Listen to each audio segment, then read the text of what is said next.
মানে বৰ্তমান সময়ত ছ'চিয়েল মিডিয়া চলোৱা প্ৰত্যেকজন মানুহে জানে যে কিছুমান নিউজ ৱেবছাইট আছে যোনবোৰত আপোনালোকে এনেকুৱা ধৰণৰ কণ্টেণ্ট দি আছে, স্ক্ৰীণত ওলাই থকা কণ্টেণ্টবোৰ দি আছে। এইটো চাওক হিমন্ত শৰ্মাৰ পেঞ্চনৰ কণ্টেণ্ট যোনটো আপোনালোকে স্ক্ৰীণত দেখি আছে, এইটো কণ্টেণ্টৰ লাইক চাওক। আৰু এইটো চাওক শ্ৰুতি হাছানৰ ৰিচেণ্টলি কেইদিনমানৰ আগত তেওঁ ব্ৰেকআপ হৈছিল বুলি পষ্ট কেইটামান আহিছিলে আৰু মিমছ কেইটামান ভাইৰেল হৈছিলে, তাত কণ্টেণ্ট চাওক।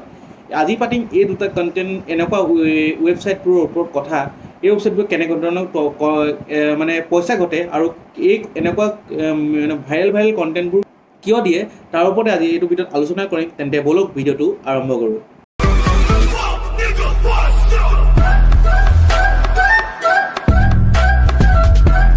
এই নিউজ ৱেবছাইটবোৰ বৰ্তমান এইখিনি আপোনালোকে যোনখিনি দেখিছে এইখিনি হৈছে আছামিজ নিউজ ৱেবছাইট, আৰু ইণ্ডিয়াত মানে Hindi website, English website, news 18 Assam, বহুত ধৰণৰ ৱেবছাইট আছে। আৰু এই নিউজ চেনেলবোৰে তেওঁলোকে নিউজ ৱেবছাইট মানে কথাটো কি হয়, আগতে আছিল নিউজ পেপাৰ, আৰু নিউজ পেপাৰ মানুহে পঢ়িছিল, আৰু বৰ্তমান হৈ গ'ল চব ডিজিটেল। নিউজত ভিডিঅ' বনাই দেখুৱাবলৈ হ'লে ভিডিঅ' চেনেল আহি গ'ল, চেনেল তেনেকুৱা কাৰণে গ্ৰ' কৰিলে। আৰু এতিয়া ছ'চিয়েল মিডিয়া কিছুমান মানে পঢ়িবলৈ ইণ্টাৰেষ্টেড ন, নিউজ পেপাৰবোৰ কৈ কেনে নিউজ ৱেবছাইটলৈ কনভাৰ্ট কৰি পেলালে, নিউজ ৱেবছাইটলৈ কনভাৰ্ট কৰি দিলে। আৰু তেনেকুৱা ধৰণৰ কিছুমান মানে মানুহে পঢ়ি ভাল পোৱা মানুহবোৰক এনেকুৱা ধৰণৰ ৱেবছাইট ফেচিলিটি দিয়ে।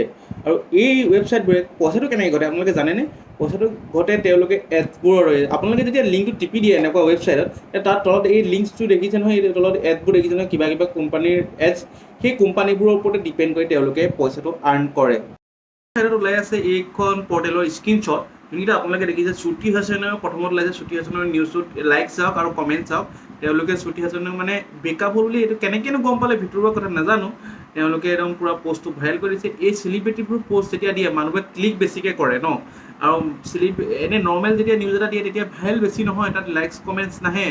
কিন্তু চেলিব্ৰিটিবোৰ পষ্ট দিছে, লাইক কমেণ্ট আহিব। আৰু তাৰ পাছত চাওক আপোনালোকে টাইগাৰ শ্ৰফৰ ব্ৰেকআপ হ'ল দিশা পাটনীৰ লগত, তেনেকুৱা ধৰণৰ চেলিব্ৰিটিবোৰৰ লগত দিলে ক্লিক বেছিকৈ হয়, আৰু ক্লিক বেছিকৈ হ'লে এডভাৰটাইজটো ওলায়, আৰু এডভাৰটাইজটো ওলালে পইচা পায়। আপোনালোকে জানেই, বৰ্তমান সময়ত ইউটিউবৰ কথা জানেই, ইউটিউব আৰু ইনষ্টাগ্ৰাম আৰু এইবোৰতো চব এডভাৰটাইজবোৰৰ ওপৰত ডিপেণ্ড কৰে। আৰু তেওঁলোকে যে এইবোৰ দিয়ে, এইবোৰ যে ইনষ্টাগ্ৰামত দিয়ে মানে কথাটো কি হয়, চেলিব্ৰিটিবোৰৰ ওপৰত যদি ৰিয়েক্ট কৰে, আৰু আপোনালোকে এতিয়া নিউজ চেনেলবোৰৰ ওপৰতো যদি চাই, চেলিব্ৰিটিবোৰ কিবা এটা হ'লে একদম পূৰা একদম হাইপ কৰি দিব, চিঞৰি ক'ব।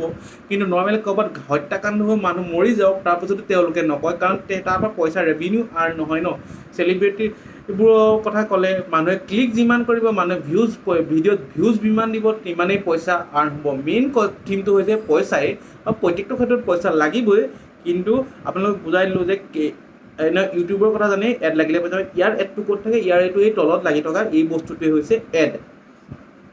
বুজি পালে কথাটো? এইটো ইমানটোৱে আছিলে আজি পৰ্টেলবোৰৰ ওপৰত।